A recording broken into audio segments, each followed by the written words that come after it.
Beleza, vamos iniciar então, pessoal. Essa live promete, hein, cá? Bater um Verdade, papo sobre promete. vendas. E eu acho que o pessoal mais precisa saber mais agora é sobre vendas, né? Porque vender tá difícil.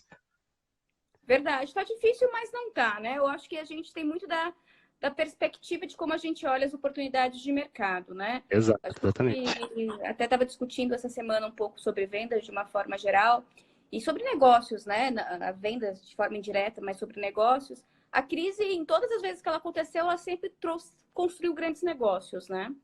Eu Sim, sim. acho que nesse momento é como a gente também encara e como que a gente reconstrói o nosso para o novo mercado. Porque a gente não está só no momento de crise para o mesmo mercado. A gente está no momento de crise que ele é muito mais de transformação para um novo mercado, né? Então, acho que é um momento mais Perfeito. de construção, de repensar, que vai dar certo no final.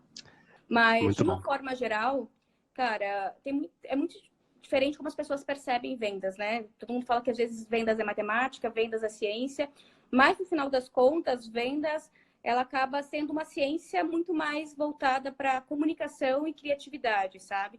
E como a gente Perfeito. consegue ser sensível nas nossas relações. Porque no final das contas, embora a gente seja um CNPJ, né, a gente representa um CNPJ, no final das contas a gente é pessoa para pessoa, né? Hum, Então, esse processo de sim, sensibilizar nas relações, eu acho que ele é um dos principais, uma das principais variáveis, de fato, para garantir vendas, assim, né?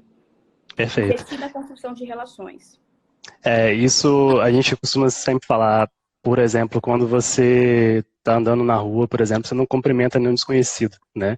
A gente também costuma pensar da mesma forma em vendas, né?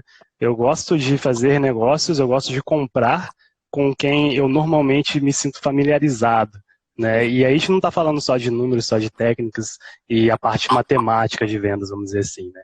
Sempre existe a parte emocional, né? E tem estudos, inclusive, que falam que todo argumento lógico que a gente arruma é para, na verdade, justificar um argumento emocional, né? Eu gosto daquela pessoa, eu quero vender com ela. Ou melhor, eu quero comprar com ela. E aí, de repente, você vai arrumando os bons argumentos racionais para justificar a sua emoção, na verdade, né? Total. E pegando nesse tema, a gente fala também sobre não somente vender, né, mas o que adianta você vender se você não conseguir gerar receita, né? O que seria uma estratégia, Karine, de geração de receitas, né? Para que ela serve e o que difere uma estratégia de geração de receitas, vamos dizer assim, de um planejamento clássico, vamos dizer assim. Bom, é que geralmente, né, antes a responsabilidade da venda sempre estava sobre vendas, né? E Uhum. pode parecer óbvio, talvez para várias pessoas que são aqui de marketing, né? O quanto que o marketing ele é fundamental nisso. E tem também uma Sim, pequena diferenciação quando a gente fala de receita, que eu acho que pode ser o ponto inicial aqui também da conversa, né, nessa tua pergunta, é que existe uma diferenciação entre receita e custo, né? Então, quando a gente envolve todas as áreas, tem aquilo que a gente, né, mantém como custo e o que a gente tem uhum. como proposta, né? Tipo, até a Bidano, a gente tem muito falando sobre geração de receita. E aí a gente pensa numa jornada. Então, marketing, por exemplo, hoje ela atende todas as empresas, né? Então, no sentido que marketing não é só uma área focada na geração de demanda para vendas, mas marketing ela trabalha finanças, marketing ela passa por recursos humanos, então ela começa a Perfeito. olhar para toda a jornada da empresa, né? A construção de marca como um todo, interno e externamente, né? E jornada de receita, o que a gente entende como inicial é a gente criar um caminho integrado entre marketing, vendas e canais, né? Canais para gerar esse Legal. caixa. E aí a gente entra depois em alguns pontos, dependendo da maturidade de negócio, quando a gente começa a falar sobre retenção, por exemplo, na empresa de tecnologia que trabalha muito com áreas de CS, né, centrado justamente em garantir aquela base, que ela mantenha o que ela está trazendo de recorrência, mas também trabalhar Uhum. upselling e cross-selling, né, então tipo, vender em cima da própria base já adquirida. Aí trabalhar mix novos de produtos, de mercado e de mercados também, né? Então, tipo, eu tenho uma empresa e hoje a gente atende Brasil. Como que a gente pensa, talvez, em ir para outros mercados, explorar receitas internacionais também? Então, tudo Interessante. depende da maturidade do modelo de negócio, né? O que o Perfeito. Covid fez nesse exato momento, eu acho que foi acelerar uma coisa que a gente vem conversando há muito tempo, que é o processo de transformação digital, né? E aí a Muito gente bom. parou de falar de digitalização, que antes muitas das empresas, mesmo negócios bem maduros, né, acreditavam que transformação digital ainda era um produto digital, ainda era um website, ainda era um aplicativo, Uhum. ainda era tipo algo muito nesse sentido, e transformação digital, de uma forma muito mais profunda, é justamente a transformação que passa por pessoas, que passa por processos, que passa por ferramentas, né? E aí foi isso que a Covid fez, acelerou muitas empresas. Algumas vão ser né, infelizmente, a gente já percebeu que algumas já não conseguiram se renovar, né, tipo, se readaptar rapidamente a esse processo, né? Vão ter Perfeito. dores maiores ao longo desse processo. Algumas passaram de forma mais fácil ou conseguiram, pelo menos, agir mais rápido em relação a isso, né? Eu acho que não tem certo, não tem errado das decisões que a gente toma numa situação como essa. Acho que ninguém passou por uma situação como essa. Mas acho que quanto mais velocidade a gente consegue se adaptar, mais fácil a gente vai conseguir também maturar os nossos negócios e entender como que ele vai funcionar numa nova economia. Então, o que eu dou de dica para as empresas que não eram de um processo já digital e precisaram se transformar entender como que o negócio dela migra para o digital, até porque não só na questão do produto ou serviço, mas também dela, especificamente do negócio, mas porque os hábitos de consumo também, né, tipo, dos consumidores lá na frente, também são digitais agora, né? Então, de alguma maneira ou de outra, ela vai ter que repensar a maneira que ela trabalha, né? E Sim, explorar isso da melhor interessante. maneira dentro do seu contexto. E aí Perfeito. entra no ponto de redefinir oferta, redefinir estratégia, redefinir produto, canais, tudo isso. E pegar, acho que muito do que a gente vai discutir aqui ainda no futuro, de falar sobre algumas estratégias de fato de receita e entender como que ela se reaplica para o contexto dela, né? Muito bom. Existem uma série de falhas, né, que as empresas acabam cometendo, não por é, maldade ou falta de preparo, mas por ser pego de surpresa, principalmente, né? Quais são as falhas que você acredita que mais estão acontecendo durante esse processo de pandemia, né? Bom, algumas, né? Eu acho que assim, um dos pontos muito importantes nesse momento de falhas é tipo a falta de empatia de uma forma geral, Uhum. né? Então, quando você ainda continua vendendo no modelo acelerado, sem compreender, né, que as pessoas estão passando por um momento de total incerteza, e às vezes até não porque elas estão incertas, mas porque o contexto todo é incerto, então a tomada de decisão ela acaba sendo um pouquinho difícil, né? Sim. Depende de outras variáveis. Então, eu acho que esse Precisa ponto de de mais empatia. coragem, né? Vamos dizer assim. Exatamente, mais coragem. Ou, por mais que as pessoas de alguma forma estejam seguras no curto prazo, a gente não consegue ter uma visão a médio e longo prazo, né? Nem Sim, todo sim. mundo consegue ter isso. Então, algumas decisões, de fato, elas precisam ser ponderadas, e eu acho que é normal, né? Perfeito. Aqui no nosso ponto, né, de marketing educacional, uma das coisas mais críticas é justamente a entrada de ensino médio, por exemplo, porque a faculdade depende direto do trabalho e se a pessoa parar de trabalhar, ela pode trancar a faculdade e depois voltar. Isso não acontece no ensino médio. Não é muito comum você trancar o ensino do seu filho e deixar ele 3 anos em casa parado, né? As Sim. pessoas têm que terminar o ensino médio, o ensino fundamental e tudo mais, né? E a decisão mais complexa é justamente essa, né? Onde que eu vou deixar o meu filho e como que eu vou conseguir pagar, como que eu vou garantir que eu vou conseguir pagar durante tantos anos, né? 3, 4, 5 anos, essa mensalidade, né? Que Sim. ajusta cada ano, né? É. Complexo. É bem complexo, né? Acho que depois a gente vai falar um pouquinho também sobre digitalizar um pouco, né, do mercado de educação, que sem Sim, dúvida é uma das grandes questões que a gente tem no Brasil como um todo, né? Porque quando a gente fala de educação, a gente está falando da nossa base da sociedade futura, né? E dos exato. profissionais que vão liderar justamente esse mercado que a gente vai definir agora, nesse momento, né? Então, sem dúvida, existe assim um ponto de discussão muito grande sobre educação, né? Mas ainda só respondendo ali a tua questão sobre quais as falhas que a gente tem, acho que em vendas e Uhum. geração de receita, eu acho que a gente tem dois momentos importantes de pensar nisso, né? De como a gente se aproximar, né, dos nossos consumidores e ainda buscar alavancar receita. Existe um momento antes da venda, né? Então, o erro é a gente não investir em construir conversas, né? Que eu acho que entra muito do que a gente iniciou hoje a nossa live, né? Se a gente não gera empatia, se a gente não constrói discussões com as pessoas, né? Então, se eu chegar apenas vendendo, provavelmente não sou a pessoa que ela vai comprar, né? Então, ela vai geralmente comprar com quem ela tem mais empatia, com quem discutiu com ela, Exato. ou criou com ela uma solução dentro do contexto dela, né? Perfeito. Então, o investimento em construção de marca e comunicação é super importante, né? Muitas empresas têm se posicionado, têm ajudado, têm se solidarizado. Então, essa comunicação com o mercado é muito importante, é dizer como ela está pensando nesse momento no presente, mas como ela está Uhum. pensando também no futuro. Definir uma estratégia correta, então não sair, né, por aí fazendo qualquer coisa, tipo, é sentar, é pensar, tirar uma semana para isso, mas é mais importante do que sair andando, né? E não se preocupar com a qualificação, né? Então, começar a trazer clientes errados também para dentro de casa, fazer vendas erradas, sempre É vai estar complicado. criando um problema no futuro. E daí, falando de durante a venda, né? Então, a gente falou um pouquinho antes, mas falando de durante, primeiro, não entender a jornada do lead, aí é atropelar todas as coisas, né? A gente não entender em que momento que ele está e qual que é a jornada de compra dele desse novo contexto. Quem já tem Isso, uma jornada de isso, compra definida, é o momento de rever, né? Mudou. exato. Isso acontece muito em empresa nova e vendedor novo, né? Vender, vender, vender e de repente você não faz as perguntas certas, né? Como o clássico, o mais clássico que tem, é o pessoal do telemarketing querendo oferecer computadores, por exemplo. Tipo, você já tem um plano aqui de internet, vamos alugar o computador.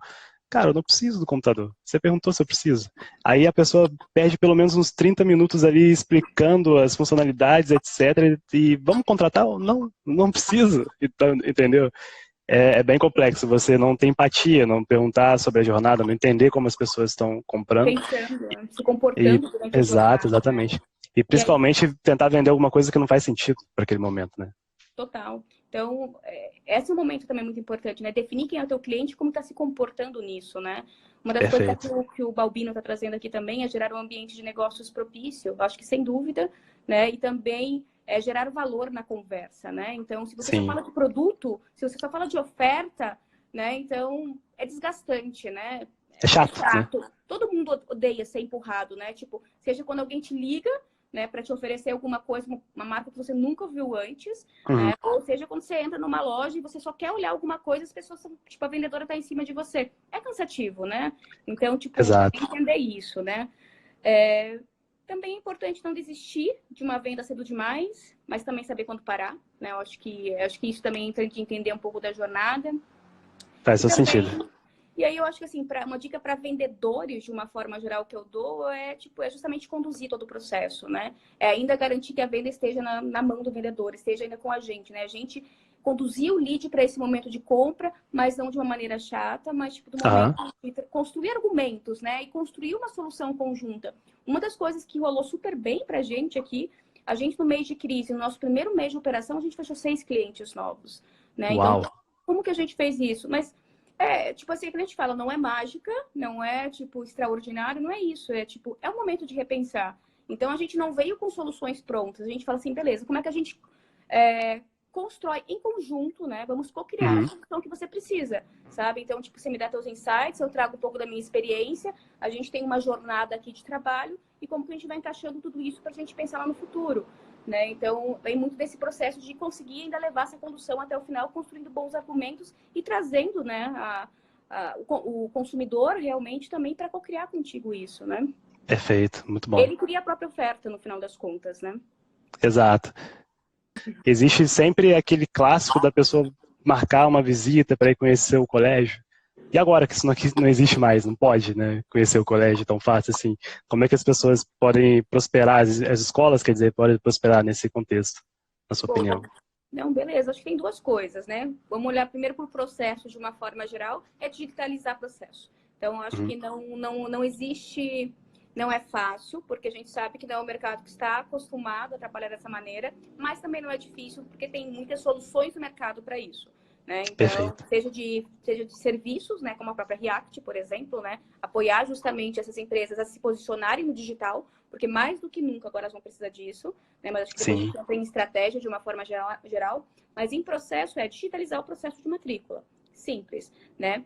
Aí, depois que a gente digitaliza também o processo de matrículas, a gente também tem agora diversas empresas, diversas bases tecnológicas para conduzir esse processo também de educação, né? Então, que você pode escrever os seus alunos, o professor consegue dar aula, consegue corrigir. Tem várias startups nascendo como solução também para essa interação de aluno-professor. Né? Eu acho que vale a pesquisa, vale a discussão. Né? Se tem Boa. alguém de educação aí também que depois queira me procurar para justamente ter alguma indicação de ferramental para isso, eu conheço várias startups que a gente tem conversado aqui, pessoas do meio, e eu acho assim, falar de serviços é falar com a React, né, de uma forma geral, porque de fato, é uma das únicas agências que eu conheço que é especializada em marketing educacional.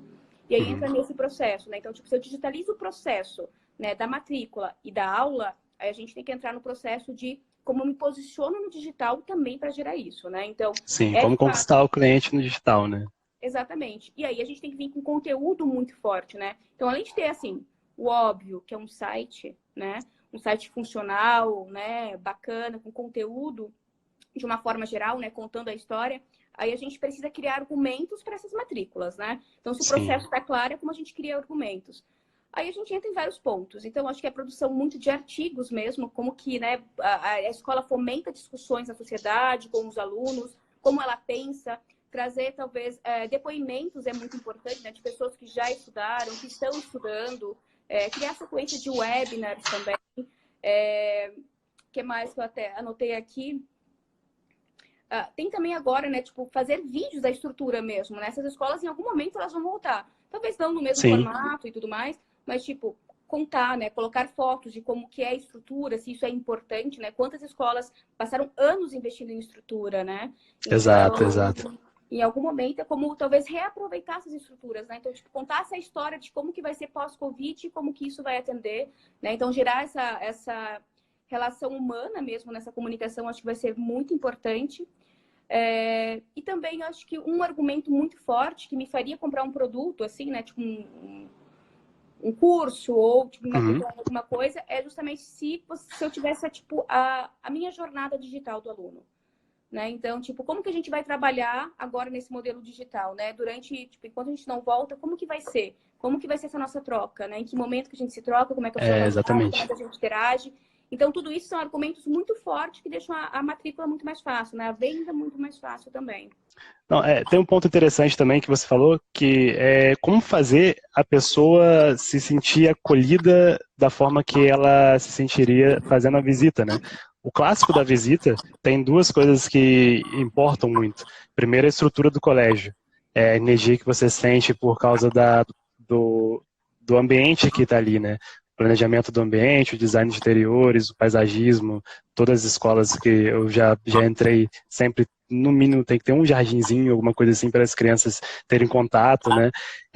E isso tudo não tem mais como você fazer porque não tem visita. Então, como tirar esse impacto, reduzir esse impacto máximo para que a pessoa consiga sentir, né, aquela energia que a visita tinha, né? O outro ponto da visita é justamente o fato de quem está guiando a visita é a pessoa que tem os argumentos certos para fazer o pai ou a mãe, né, no caso, se interessar em colocar um filho na escola, né?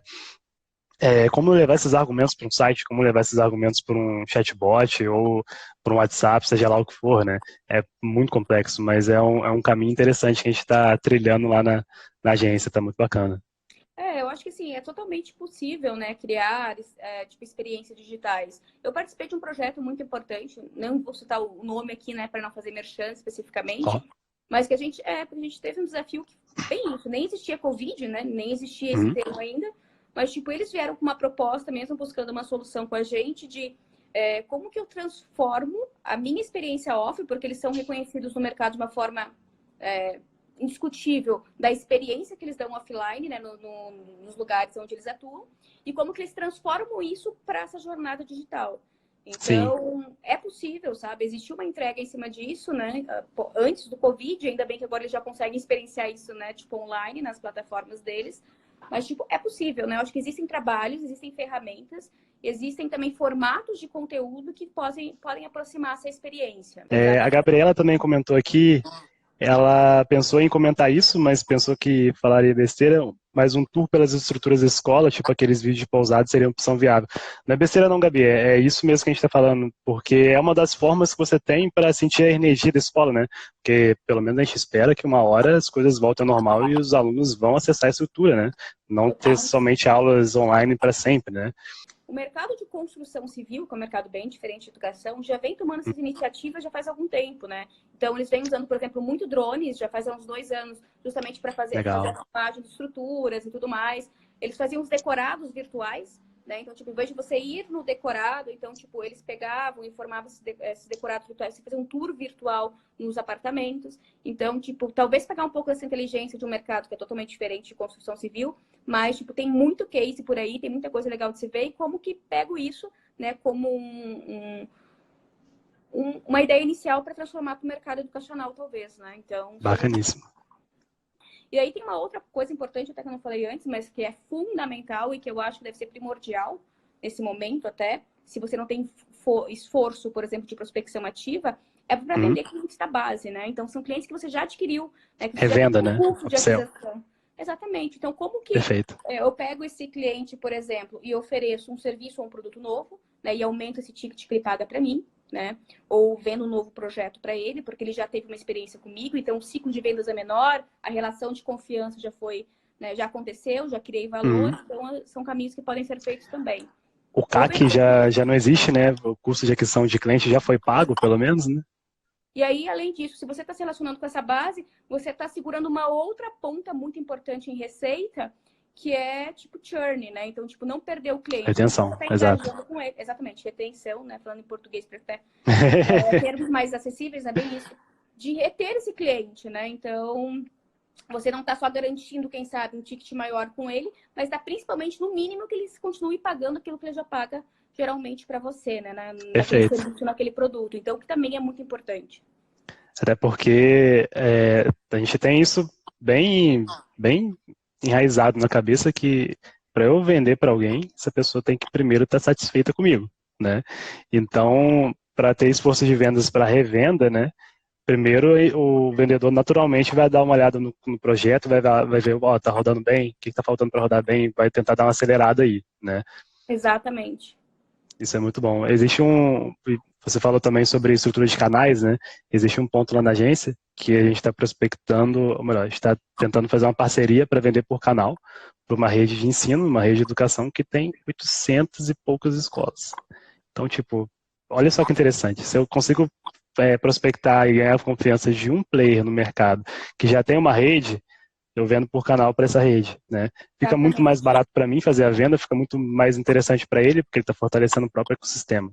Venda por canal é uma coisa muito legal, que eu aprendi com você que existe, né? Em 2016, eu não sabia nem que existia esse tipo de coisa, quando você me prospectou lá pela RD, né? Foi uma experiência muito bacana, cara. Mas canais, de E uma forma geral, é uma das formas mais baratas, né, de gerar oportunidade e ainda de escala, né? Então, justamente, tipo, eu consigo trazer escala. E outro ponto muito importante de canal é capilaridade, né? Então, tipo assim, eu consigo acessar muitos lugares que eu teria que ter um esforço gigantesco para chegar até lá, né? Então, perfeito. eles conseguem atingir o mercado de uma forma muito mais rápida também, né? Então, canais é vida, né, de uma forma geral. Quem é o concorrente, que eu acho que é muito importante, né? Às vezes a gente acha que a gente é o melhor do mundo, sai por aí, a gente é morto no primeiro mês, né? Então é importante olhar porque para entender também como que eu cresço como negócio. Ele é meu concorrente, ele já construiu algo antes, então eu tenho uma curva de aprendizado muito mais rápido, né? Então, tipo, eu miro nele, eu sei como ele construiu, eu já sei onde ele errou, então, né, o caminho fica mais fácil para mim construir o meu negócio e me diferenciar, né, também dele.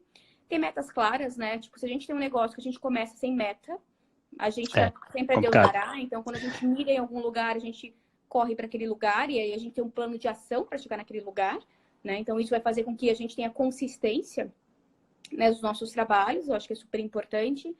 Perfeito. Automatizar o máximo.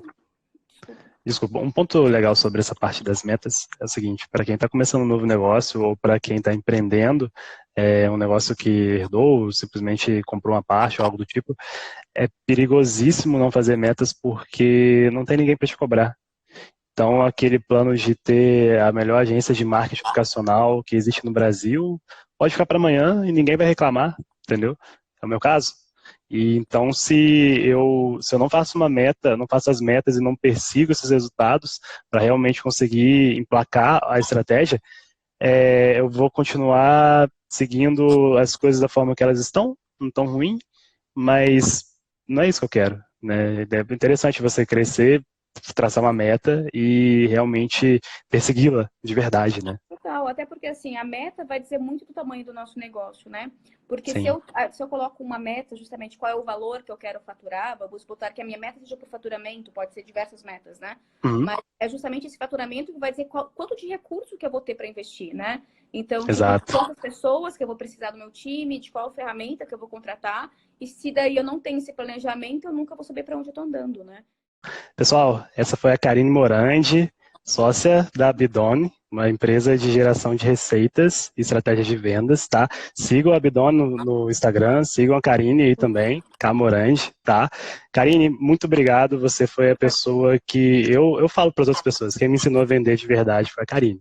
Eu tenho certeza que essa live valeu muito para muita gente e obrigado aí por você estar compartilhando de coração o seu conhecimento para a gente, tá? Obrigado de coração mesmo. Obrigada, o papo foi ótimo. Adorei estar aqui. Espero que a gente tenha outras conversas aí pelo futuro também, gente. E é isso. Fechado. Quem quiser também me siga. Meus canais estão abertos, meu LinkedIn, meu Instagram. Vamos construir as coisas. Estamos aí para fazer juntos. Muito bom. Boa noite, viu? Obrigadão e até a Boa próxima, noite. cara. Tchau, Tchau, tchau. pessoal. Um abraço. Obrigadão, hein?